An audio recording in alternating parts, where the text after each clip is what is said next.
Gareth, I'd like to focus for this video on excellence, and an obvious comparison is thinking about people who are at the top of their profession. Let's take sports people, for example.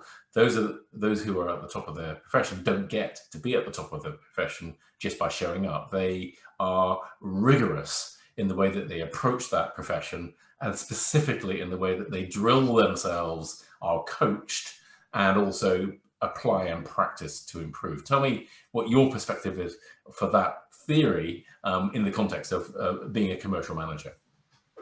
Yeah, and when you're a commercial manager, when you're sitting in front of customers and things like that, it's one of the problems. One of the things I find is that a lot of organisations are so focused on the results. And to go back to your example about sports people, not many sports people are successful because they focus on the results.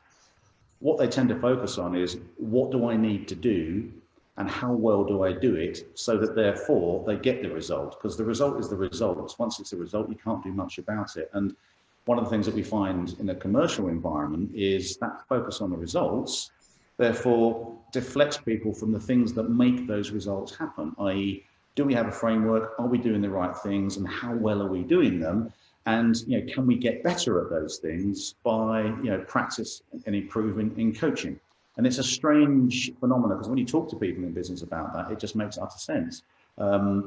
Because they get the sporting thing, but they don't often apply that to their own commercial organisations.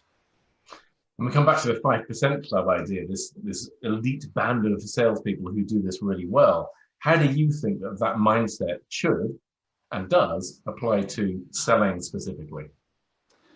Yeah, I mean, it's crucial, because any top professional, be it in a sports or commercial relationship, you're always, the reason that you're at the top is that you're always looking for those small things that you can do even better. You're hungry for success, but you're hungry for the ways to get that success. And the only way you really do that is you practice some things, you're going to fail at some things, you get feedback, and you learn from that failure. And that means you've got to drill it, you've got to coach it, you've got to get that constant feedback loop. And too many organizations, I find, just don't put that in place. They maybe put people on a training program many years ago and just expect that success to continue.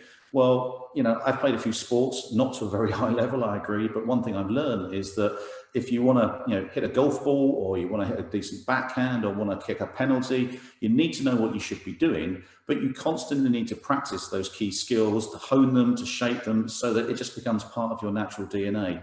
Whereas in business, that doesn't seem to work. We don't find that very frequently, and it's such a shame, because it's such an obvious parallel to draw between top sports and business, but yet businesses don't tend to draw the parallel of you've got to coach and practice. And the parallel is absolute, isn't it? If you're going to be at the top of your profession, no matter what it is that you're going to do, everything you said, framework, drilling, coaching, but also this whole thing around mindset has got to be there as well. That's why people are in the 5% club, because they do those things. It's a very, very interesting topic. Thank you.